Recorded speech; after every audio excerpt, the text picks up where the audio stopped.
This episode is sponsored by SKS Luxury Appliances. If you've spent time around Signature Kitchen Suite, one thing designers notice right away is the technology.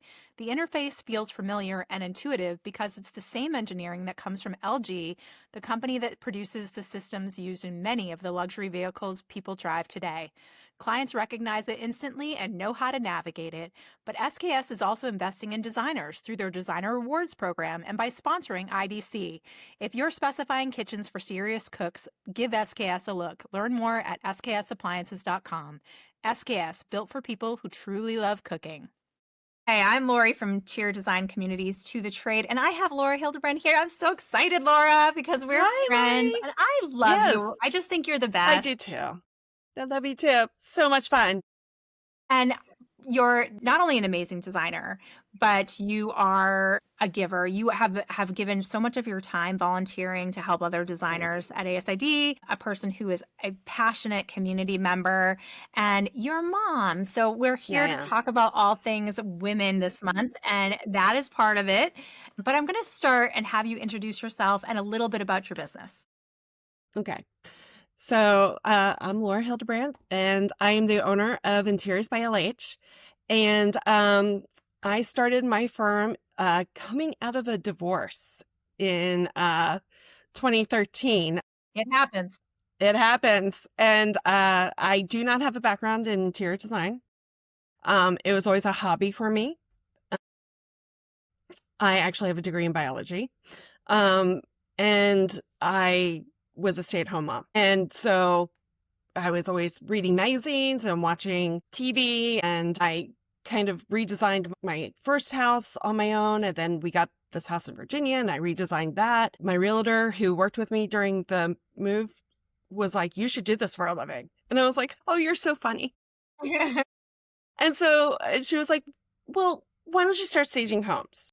Okay. So I started staging homes, like with the stuff literally from my own home, because I went from a very big house to a very small house. So I literally used the furniture from that house to start my business. And then I'd go to Home Goods and buy some stuff and make it nice. And so I started staging homes with this realtor, Joan, who has been like a fairy godmother to me. Aw. And she, had lots of clients, lots of influential clients in the DC area. And I was going and staging their houses. And then it started, well, wow, I can't believe you made our stuff look so good. Can you do that to our new home? Yeah, sure. Why So not? that's kind of how it started. And so that was for like 2.5 years. And then in end of 2015, I was like, I think I'm just going to do the interior design. So I had taken some courses while I was staging houses online and tried to get myself up to snuff on how to do everything. And then I took the leap in I love it. end of 2015 to I know so many 2016. designers have gone that path and that intensity to learn, and Hmm. somebody who has a biology degree, you are always a smart person, right? I mean, you're always a Thank smart you. person. And so then you're a person committed to learning anyway. Hmm. And this is just something you're passionate about. And of course, you're going to approach that in the same way. You're going to dig Hmm. in and learn everything you possibly can about it, the science of it all. And Yes, you're going to yes. do it the right way. And Hmm. I find that that's a refreshing way to start a business. And I have seen this happen where those become the most successful businesses financially Well, because thank you.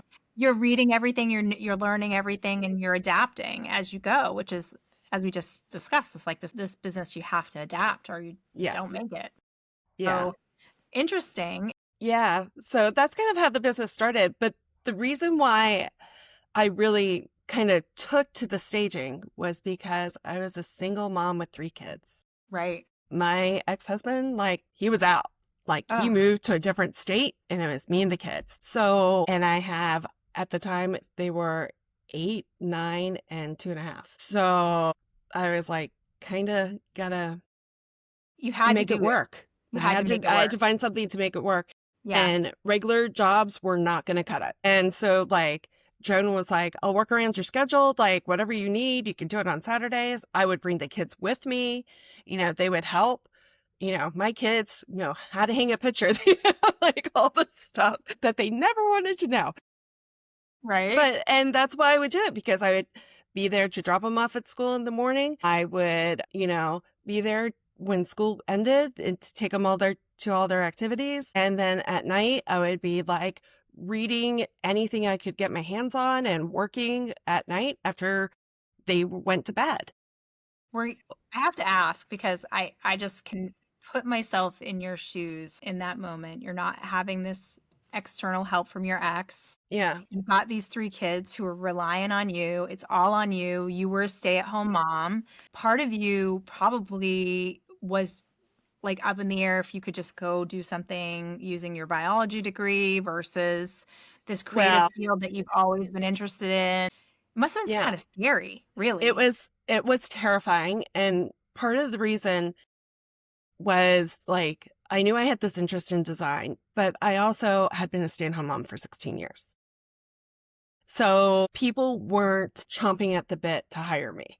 Right. And I had sent out so many resumes, talked to everybody, and the few that I got back were like, it was kind of demeaning to, I have a 4-year degree in biology, went to grad school at Harvard.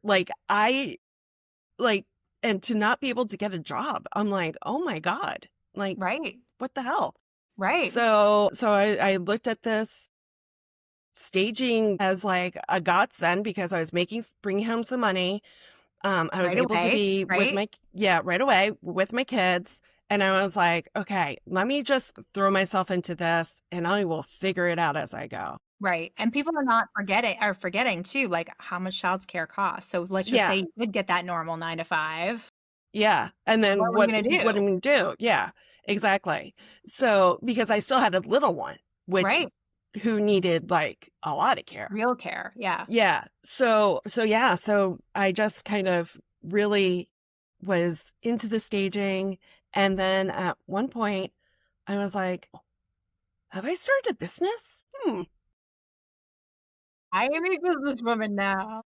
I was like, did I start a business by accident? And then I was like, I think I may have. And so I had a lawyer friend and I started asking him for some advice. And he was like, yes, I think you have started a business. He was like, let's get you protected legally. He was like, let's get you an entity. Let's get you a name. He was like, let's get you an EIN. He was like, let's set you up. I'm like, okay. So he totally helped me do that, all the setting up of the business. And that's kind of when I transitioned. And, I really did build my business on credit cards too.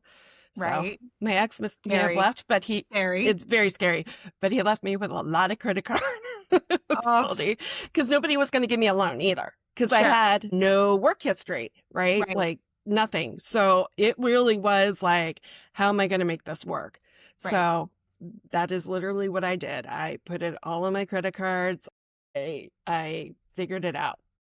So in 2026, 10 years later, still here. Still here. Yeah. Still have a lot of clients. Still making it happen. Yeah. Finally cleared out the credit card debt too. Yes. Yay. We want to hear that. That was a few years ago, but I cleared out the credit card debt. So that's fantastic. that was good. That felt amazing when I was able to do that.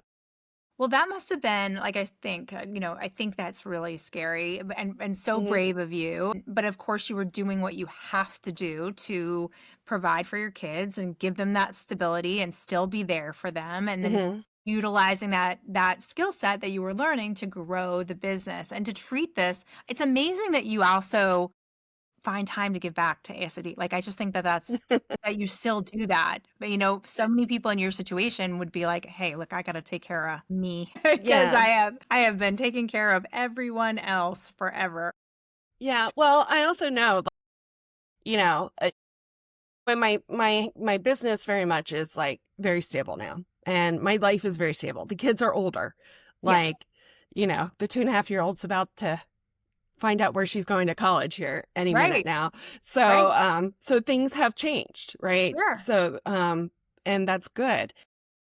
And so as things have changed and expanded, I've really been like grateful for what I have, and I want to share that with people. I've Right. been given so many great opportunities because somebody said to me, "You know what? That you've got talent. Like you You can should do do something with this. that. You should Yeah. do this. Like Yeah. don't, you know, because I think it's really easy, especially, coming from a place where I was quite frankly very knocked down to and being reinforced like publicly, like, oh, nobody's gonna hire you. You're not, you know, valuable Worthy. to, Yeah. yeah, worthy to finding something where no, I've got something in me and it just needs to be able to grow. Yeah. And I'm very thankful for all the people that were willing to sit down and talk with me and, take a lunch or a coffee or, I warmed my way into an industry event and then I was talking to everybody trying to like figure it out. Sure. Yeah. Just walking around the design center in DC and being like, it's so Ooh, look pretty. at this. I didn't Yeah, know this existed. I love exactly. it. Exactly. Exactly. Yeah, I came into this industry like wide-eyed as well. I remember my first time like at High Point, and I was just like, Mm, this is unbelievable. And it's changed so much. I did remember my very first year there. I was like, this is a whole lot of white women. It was really separate white back then. And it's hmm changed a lot, a lot, a lot, which is so exciting. But it is so thrilling to hear your story because I just think like, I think about what it's like to be a single mom. I think about what it's like to have that responsibility. My husband and I, we're pretty solid and have been forever, but we had a big shift in our life too, where my brother was an addict and we went from having like our daughter, it was just the three of us to my brother's three kids came to live with us and never left. So it was like that kind of life change can Yeah. be so like crazy for you. Yeah. You need all the help you can get. You need all the advice. You need all the support from your school and community and friends and family. Just like having childcare sometimes because you needed to go do something with another kid and you've got Yeah. it's just all those moments that are Yeah. really hard. Well, it was hard because you really find out who your friends are during divorce. And apparently like I was the talk of the town because it was very public. Um yeah, so it Did you get a was lot of support or did you lose some support? I lost a lot of Oh, support. I'm sorry, honey. So no, That's it's fine. terrible. But I fought through it and I fought Yeah, to keep my kids in the neighborhood because this was the neighborhood they lived in. Right. sure. Like, and that was very difficult. And yeah, so it was all good. Well, we're talking this month about Women's History Month and how Hmm. much of our industry are women and how Hmm. many of those designers are women struggling with similar things. Like maybe they're a single mom, maybe they Hmm. are trying to support their children, maybe their husband is helpful, maybe he isn't, maybe they have other things going on, health issues or things like that. We have a lot of women in our industry and we often talk about the business, but we don't often talk about the other stuff that comes with being a woman and how it affects our business. And I find that strange because it's such a women dominated field and being a mom is part of that. Tell us a little bit about like the struggles that brought on. You have this like in I feel like you had to be super organized, right? I mean, you had to learn this like hyper vigilant organization skill. Well, I think being a stay-at-home mom really is the best training ground for being an interior designer because you got people like literally demanding stuff from you all the time. Sure. And don't you dare forget what they asked you. Right. Right. So I felt that was very helpful. I also have this ability to kind of remember things. Like when I was first starting out and I would I would be talking to a vendor or whatever, and I'd ask them a question and they'd be like, oh, let me grab the catalog. And they'd grab the catalog and then it'd be like, it's on page 248. It's the third one down. And they were like, I didn't okay. know that. And then they'd say, well, there's another one. I said, I know it's on page 991 and like where it is. They're like, okay, weirdo. So I think my brain in general just kind of works that way. Like it's always on constant overload. And now that my kids are older, I found, and since I don't have as much to remember with them, that I have to write everything down now. That Because muscle's not being flexed anymore. yeah. So I think I was so good at like compartmentalizing everything that it was really helpful to just keep my brain active. Yes. So the one thing I do, and I'll show you, I literally have a giant notebook that I keep next to my desk all day long. And I am like, it is a hot mess what's written on it, but I write down everything. Like if somebody texts me or emails me I and have I one need right to, here too. I just like, and I like to make like stars with notes like of things, yes, and I cross yeah, things off, and then yes, I have to flip back. Like, did I do everything I yeah, was supposed to yeah. And do then yesterday? every few days I Yeah. like go back and look and make sure. Yeah. And then when it's done, I rip it out and I recycle it. Yes. Yeah. And that's how my brain works. And my kids laugh at me because if you also look at my like computer screen, it's like 1,000 tabs at once. That's me too. Like a little ADHD going A on little there. ADA is in Yeah, there yeah, for sure. yeah. So that's part of it. But it really is like being a mom is the best training ground for being an interior designer Right. because you have to constantly negotiate with kids. You constantly have to know, like, anticipate their needs, which you have to do with clients. You have to, you know, be scheduled and kind of think about what's going to come next, but not so much that you're going to terrify them. Manage emotions. Yeah, exactly. Exactly. So it really is like it's kind of perfect. I just kind of treat my adults. And then the other thing is like kids are great for trying out whatever product you get in your house. Like fabrics. I Right. would hand my kids fabrics. I'd be like, "Here. It's supposed to be like, durable and stuff." And I'd let them spill Gatorade on it. I'd let them like write, Aw. all the That's stuff. fun. It kind of So, involves them and makes them feel like they're part of what you do, yeah. you know? Yeah. I So, love it. and then as they got older, my kids were taking CAD in school, in high school, and Photoshop and all this stuff. So I was having them do all my CAD and Photoshop for me. Love it. And Love then they it. were Free teaching labor. me, and I'm all about yeah. the child labor. So, and it's so easy for them. They're like, do. And then my daughter was doing my social media for a while, you know? Cute. Yeah, no, and she actually was going to school for a hot minute for interior design. I think it's interesting because if you're doing that, you're Hmm. teaching your kids, like they're watching Hmm. you at all times, like be self-sufficient, figure it out, learn and be adaptable, Hmm. service clients. They become sort of an extension of your business, but they're Yes. gaining so much from that Yeah. too. Yeah. Especially because I'm sure you made it fun. Like, here, mess up this fabric. That's fun. That's a Yeah. fun mom Yeah. thing to do, Yeah.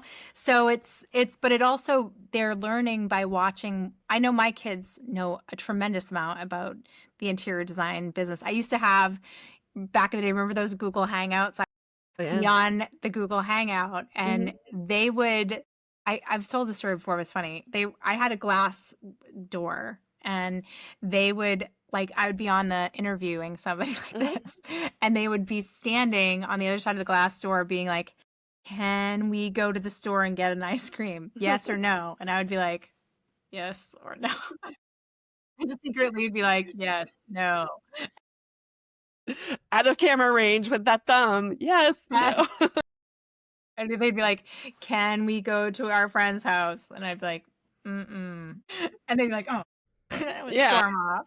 Yeah. That's funny. But But they were part of it and they knew knew all of the things and even people, like so hmm many of you, they know because I was like, oh, this happened to my friend or at yeah. dinner time. And so they know all of you so well. Hmm. And when they'll meet you at like shows, if I bring them along for something, they're like, oh yeah, we know everything about that. Yeah. We know. Yeah. We know all about you. Yeah. But they also did stuff like, sort samples. Sure. Like, I'm like, here, just put them, match the colors. Like, that's, what I would want them to Yeah. do. And so they'd match all the colors and they would do it while watching TV. Like, it was not a big deal. Right. Oh, I there's think always that's so things you could sweet. do. That's just so sweet and wonderful. Let's talk about the challenges through that. Like you starting off, what was your rate when you started? Where are you now? How did you feel like you've grown in this career? So I started out at $75. Hey, everybody's been there. And I thought I was like, I And was just like, to, if those I people can't believe listening, there should be no place in the country, this is just my personal opinion, that is under I agree with you. $100 an hour. No place. I don't care if you're in the middle of nowhere, Arkansas, or whatever. Mm-hmm. No place should be under $100. Really, I kind of don't want anyone to be under 150, but let's start with 100. Yeah. Yeah. Yeah. No, I totally agree. So I started at 75, but I was also staging homes. Yeah, So that's a different industry world. versus, yeah. Yeah. And this So was there, years ago, by the way, this was too. also years ago. Yes. This was Yes. 2013. Yes. So 75, and then I gradually raised it to 100, then 125. I remember when I was 150, I was like, I can't believe I'm I'm gonna 150. Oh die. my God. I've hit the big leagues. Right? Yeah. And now I am currently at 250. And Right. I'm actually considering raising it again. Right. Right. Which I don't, where you're located, it's a hotbed of design. You're in the DC area, so you can command that, I would think, too. I mean, I've generally seen everything, principal designers, senior designers, Hmm. anywhere from around 250 to the highest someone has told me was 475. I don't know if that's obviously the highest out there. I'm sure the major celebrity designers are even higher than that. But if you work it out, and when I say you work it out, like if you are flat fee, you divide Hmm. your hours of your typical project and you say, that's my hourly Yeah. rate. And you should kind of know backwards and forwards, whether it's flat fee or hourly or per square foot, what that all looks like typically. Correct. Yeah. Absolutely. Because No, you might if have to you're price flat, a job a different way sometimes, so you yeah, should know those numbers. if you're flat fee and you're, saying, oh, I do this, but then you're like 1,000 hours, then you figure it out and you're like, oh, wait, I'm only making $13 an hour. There are That's a people that problem. have done that. And I know. That's I why know, it's because like sometimes the builders significant. will catch them. I had a designer who I had on a half-hour little conversation, and this is a typical thing that I think happens out there is that, and I feel like this is preying on women, just so you know, I is agree. they'll go, like, a builder will say, you can do 3 jobs with me. And it's just design. It's not that hard. It's just the design part. I don't need you to do any Hmm. buying or project management or anything. Just do the designs, the technical drawings, the mood boards, the product specs. Pick all the products out. We'll take care of the rest. And she brought that to me. She's like, it's gonna be 3. They're $5 million homes. I was like, she wanted to charge around, I think, 50,000. I was like, I think you're low on that. I mean, I definitely know designers who are double that Hmm. for a $5 million house. Like, it's a lot of rooms Hmm. and it's a lot of Hmm. time to do Hmm. that. But if you want like, you don't have enough pictures, if that's what you're trying to do, I was like, I still will go a little higher. So she did, of course, ask some design friends. They Yeah. were around 75-ish. So I think she Hmm. asked for around there. And he came back and wanted her to be 12. It's not for a $5 million house to do all of the mood board specifications. No, And I was no, like, no, look, no, no, no. that person's also never going to give you the other 2 jobs. Like, they're going to take the one design you do and try to tweak it a little Hmm. and do the other 2 custom builds without you, number one. But even Yeah. if they give you all 3, you would be making more money at McDonald's. Like, literally, you would be making more money if you just got a job at McDonald's and just Hmm. started working at McDonald's. You know what I mean? Part time. Absolutely. Exactly. No, the answer is no. Hmm. We have to, as women, value what we do, understand the hours that it takes to do what we do, and charge appropriately for that. And if we all stand firm on that, then these opportunities that come our way, and I put that in quotes, opportunities, we will all collectively turn down because they're impossible. That's less than minimum Yeah. wage to do that job. And Yeah. there is no just pick some products and just No. do some technical drawings and just give me the links to the products and we'll take care of the rest. It's not that big a deal. If Yeah. it's not that big a deal, you do it. You Correct. do it. And I think what I've learned is, um, especially staging homes and working with realtors because I very early on was giving talks about staging because the houses I was doing were selling like hotcakes. Sure. Then I would get realtors who would call me up and say, "Oh, we want to work with you, but can we just pick your brain? And can we just can you just give us a few ideas of this? What's this? We'll get you on the next one. I just need to get this one turned around fast." Okay. And I did for a little bit. They never came back and hired me. No. Never. These carrot opportunities. Yeah, I was calling them exactly. carrot opportunities. The carrot opportunities never pan out. Leave them. Leave them, walk away. You are Yeah. so much better than that. Yes. They want you, but they can't afford you. And that's And okay. you need to, and that's fine. Yeah. So you go, you give your little talk, whatever information that you give them at the talk, that's yours. But if they want any more, they got to pay. And when you value yourself, they will value you as well. Right. And now that your business is much more successful, now that you're at the 250 and now that you switched over to design, what does a typical meeting look like with a new client? Are you getting this same kind of tire kicker stuff often, or does it just not happen for you anymore? No, so everybody has a 15-minute phone call with me for free, complimentary. And we kind of fill each other out. And then I charge them $600 for a 2-hour consultation at their home. And at that time, it's I come out, we talk about anything they want to talk about, whether that's, the room, usually what it is we're going to do our first floor. But since we have you here, can you look at our bathroom upstairs too? Right. So, and that's fine. 2 hours, anywhere in your home, let's go. And I usually find after the 2 hours, I have probably a 95% close rate where we're moving on to a signed contract and we're moving on to the project.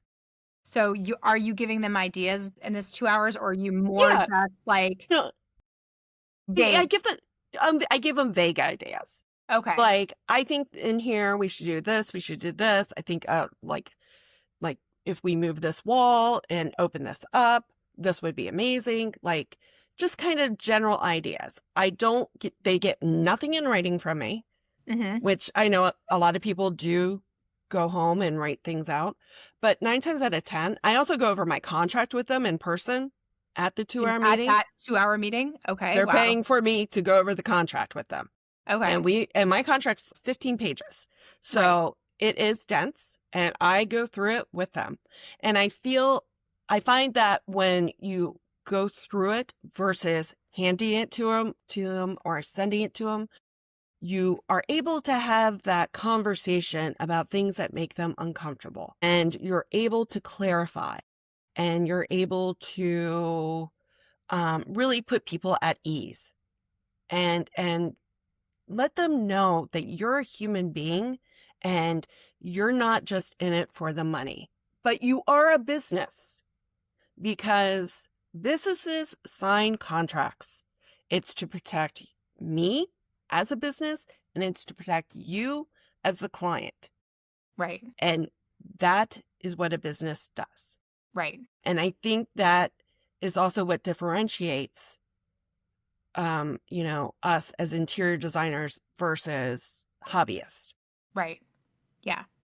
I think everyone needs a contract. It's really important to make sure. And really, I love the idea that you go through it in person, because it's informed consent. They know what they're signing. Correct. They can't later on go, I signed it, I didn't really pay attention, I didn't know what that was in there, because you've read it to them. You've told them what each clause in your contract is really about and what it's talking about. Not to scare them. I mean, there might be a little, not to be a little bear, but not to scare them, but to reassure them this is part of how you handle your business. These are here to protect us both, and that's it. Yeah, I love it. And then from there, do you do a full proposal, or they've signed the contract at that? Do they sign the contract then, or do you leave it there with them? And no, 9 times out of 10, I walk out with a signed contract. Wow. Yeah. And usually good. Usually a check as well. Nice. So, Yeah. So I walk out with a retainer, Yep. and the retainer varies based on the project scope. And I'm also giving them an idea of how long it's going to take while I'm there. Because I can kind of see from doing this for a few years, I know walking in, if it's just a family room, it's 40 to 60 hours, depending on how quickly they make decisions. And that's what I say, based on how quickly you make decisions, so it's based on the scope. I give them a general hourly rate. I put it in the appendix of the contract, which I do email that to them, and then we both DocuSign that part of it. Okay. So just so that everything is lined out and everybody has set expectations. Right. So they sign my retainer, and the retainer usually gets me through the initial design process, where then I come back to them with a design plan, design proposal, and show up and I present everything to them with all the fabrics and the finishes and the mood board and everything and some renderings. Usually, if they love it, that's great. We move forward. And if not, if there's tweaks, I tweak. And then I come back, we meet again. And then from there, then it's a whole nother retainer after that. Right. So then do you move into a project management phase where you're just Yes. managing the Yeah. installations of Yeah. everything? You're It's doing the ordering procurement? the furniture, it's Yep. managing the project, it's getting all the bids for the contractors. It's because you can't do any of that stuff until you have a plan. Right. Right. So, and I think that is also something I've kind of been shocked at, is how many people kind of go to that process of getting bids without having a plan. Right. I don't understand how you're able to manage a budget if you're getting a bid on something that's not solid and concrete. Right. Right. Well, you can't So, really, because you don't know exactly. anything that you're going to be buying. Yeah.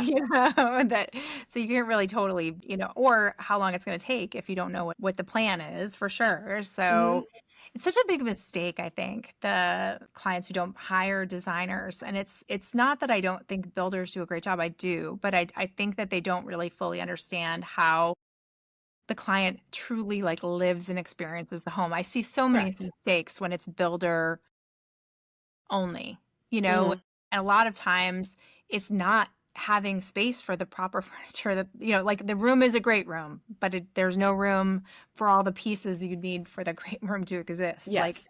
You're not going to have, the bar stools at the island and then have room for the table with all the Hmm. chairs around it, and then be able to have the television area fully Correct. furnished, and then everyone can move around the space and pull a chair out and sit properly without feeling like they're Yeah, crowded in. So, exactly. and It's all that's, about yeah, being thoughtful yeah, and and what knowing the math and of knowing the how math. how to navigate around that Yeah. space. It's a Yeah, lot of math. I don't think people it is. fully understand that. It's not just picking out pretty things. I mean, that's can be part of it, but being knowledgeable about furnishings, but so much of it is math. Yeah, it really Yeah. is. I Yeah. don't love math either, but that's I okay. know. But I always try to tell my clients, that first biggest thing is that initial part of it, because that's the roadmap for the entire project. Right. If we don't nail down the roadmap, then things are going to come up all the time down Right. the way. Yeah. And it just puts everybody, once you get a plan, a solid plan, it's good. I It's all know, good. right? Yeah. I And feel then like if that's something, true about anything, right? You go on a yeah. vacation, if you have Hmm. your itinerary loosely planned, things Yeah. go so smoothly because you're not like, "What are we gonna do today? Where are we gonna Yes. go?" Yeah. Looked at the Exactly. weather, you figured things out, you kind of have contingencies. Yeah. You have such a better time if you kinda have a plan of what you're gonna be doing. Think of anything you do, go to grocery shopping, You a have a little list. list of everything that you have, that you're gonna be Exactly. buying. If you just go randomly and you're either gonna buy too little or buy too much of Yeah. everything, Yeah. because you're going based on and nothing goes. You can't make any Yes. meals with it because you're like, okay, I bought all this random stuff and nothing works together. Yeah. But it Ugh, all looked great at the store. it all looks great at the store. It's the Hmm. same thing with design. Yeah. If you're new to this, it's the same thing, having that plan. Do you in that process charge them differently? Is it the same Nope. hourly fee? So The same You hourly get me. fee? It's same hourly fee throughout. Like Great. you get me. I'm 250. Yeah. Period. Yeah. And then of course there's like markup on the furnishings and stuff like that. Sure. Yeah. So I'm making money in lots of ways. And then there's commission checks from vendors and Which is whatever, great. And which you is great. track that well so that you have, Yes. like, you know what your income is and you know what you can outsource if you want to outsource anything, Yes. that kind Yeah. of thing.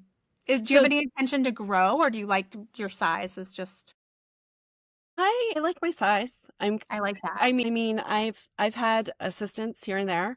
Sure. And maybe, the future I'll have another assistant. It's always nice to have a second set of hands and, you know, somebody to be on a job site when you're back like working. Yeah. So that might be a possibility, but I just see myself as remaining small. I Yeah. really have an attention to detail. I really want to have that personal connection.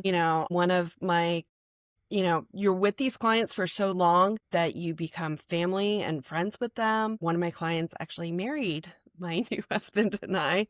So, No way. yeah, so that was kind of cool. Super cool. I love So, that. How yeah, sweet. That is yeah. adorable. So, and now I'm back doing their kitchen right now, then their first floor. So is that most of your business? Are you mostly doing referral based at this point, or I'm it, a lot of referral based. I do get some random here and there new people, but it's usually like I heard from so and so in the neighborhood or so and so, you know, from yeah. Yeah. Vienna. Yeah. I love it. I love it. Yeah. So, So let's talk about that other women coming into this industry and learn and if you have a different background, if do you feel like so you are a leadership for ASID, and I know mhm. some chapters have different unique ideas about certifications and all of Yeah. that goes along with that. So I'm an associate ASID Yeah. member. Yeah. So, Yes. and our chapter allows associates and even vendor ASID to Right. be part of the board, Right. to be president and stuff, which I think ASID in general has embraced that Right. nationally now. I hope So, so. I hope yeah, so. because I think it makes the industry as a whole, because we are a team Well, there are as a so many whole. brilliant women and men who've Hmm. come into this industry from different fields. Like I just have, and they are doing remarkably well. I mean, I haven't found a certification to be an indication of success in any way. I Or agree with that. talent, really, either, And I know there are some amazingly talented certified designers, and I know that there are, some amazingly talented and certified designers, Hmm. and it goes both ways, So doesn't seem to be a true indication of how talented they are. But I do wish that all of the associations maybe did a slightly better job of educating the design community about the business aspect of design. I think that's a really I still agree a with that. struggle, and we still have such a lack of transparency and still such a wonder of like, what is everyone charging? How long Hmm. does it take? What is, and it just like they just want to be protected, and they want to be bidding properly. And it's really hard. And I tell brands this all the time. I'm like, you understand what your competitors are charging because their prices are online. My designers don't have that. So they have to Yeah. make up what it costs and what they think it's going to, how long they think it's going to take by guessing, Yeah. And so they're going to get it right sometimes and they're going to get it wrong sometimes because sometimes it's the client too that is the factor. Hmm. We had that question of the day today where it was a designer who wrote in and they bid the job pretty flat fee. Like this is what the design was, but they end up doing, I mean, it was like 10 grand or something. And Yeah. then it kept getting added and they kept having to do project management. And something went wrong on the project where they had a cabinet maker come in and the cabinet maker screwed up. And so they fired the cabinet maker and the guy wouldn't give them back some part of it. And so they got a new person for them. I mean, these aren't people they've worked with before. They just Hmm. kind of, because they're new themselves as a designer.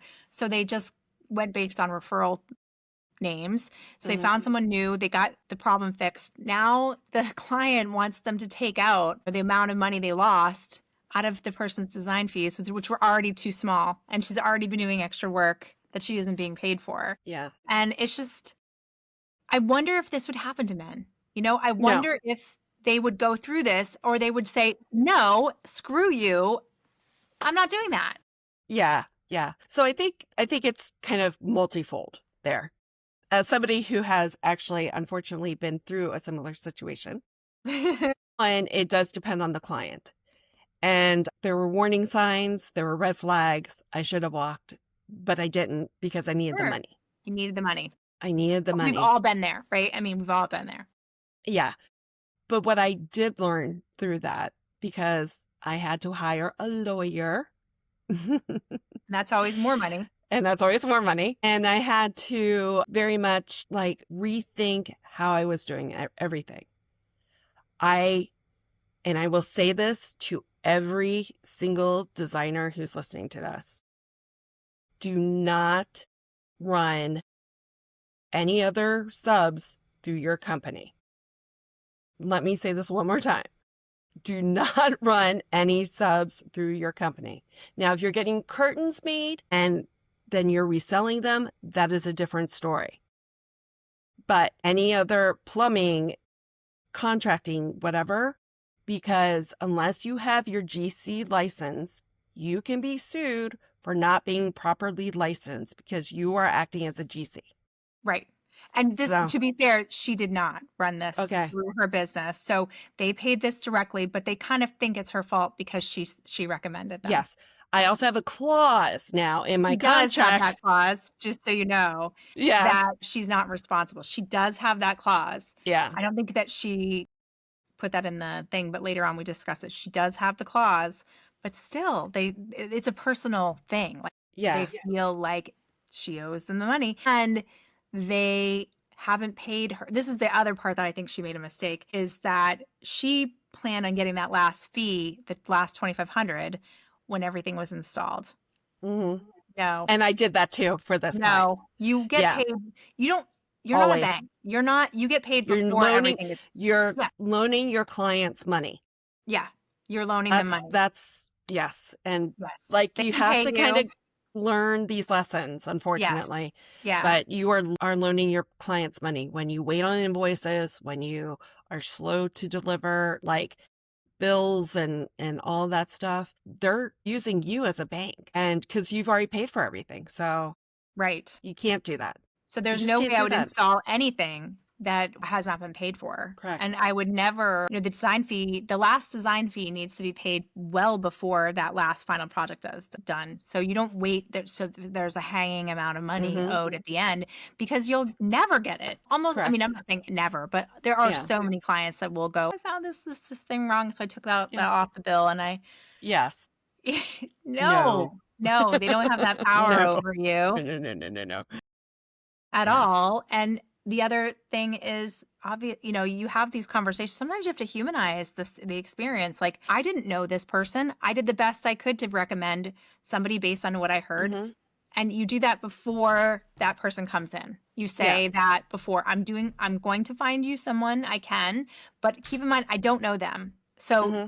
if anything goes wrong, that is not my responsibility. I just need you Yes. to know that, right? So, And this is why I go over my contract in person, yeah, yeah, because it's making sure that, you're human and you have that human connection and that you are doing the best you can for them. You're with the not trying resources to you screw have. them. Yeah, Yes. no, You're not trying to take their money and run, but I think it's establishing that relationship. My husband and I joke that running a business, because he has his own business as well. And, he's a consultant. So like, it's kind of like dating. Like you got to take him to coffee before you go away for the weekend. Like you can't just expect them. You've got to build that relationship and that trust. And part of that is holding their hand, going over the contract, and making sure, like, when you're at their house, you say, I don't know this person, or this person was highly recommended to me. We haven't worked together before, but they have great reputation. it's the best So you can then do. you're doing the best you can do. But communication is so key. Yeah, So yeah. with that being said, speaking about being a mother and being a pleaser, one of the things I had to very much do especially early on, was people want to text you. Right. Yes. And I do not text with clients. Right. I do not text with clients. I love that. I Ooh, that had gave to me chills. I love I that. had to put very clear parameters on when I was available. You cannot ring my phone before 9 a.m. You cannot ring my phone after 5:30 p.m. I will not answer. It will go to voicemail, and I will get to it the next day. I also give myself 48 hours to respond to email, and Right. it's in my contract. Right. And I said, because I don't respond to texts unless it's I'm late to an appointment or the contractor is here and he has a question, something very specific. I will let those texts go through, but everything else, send in an email because I won't respond to it.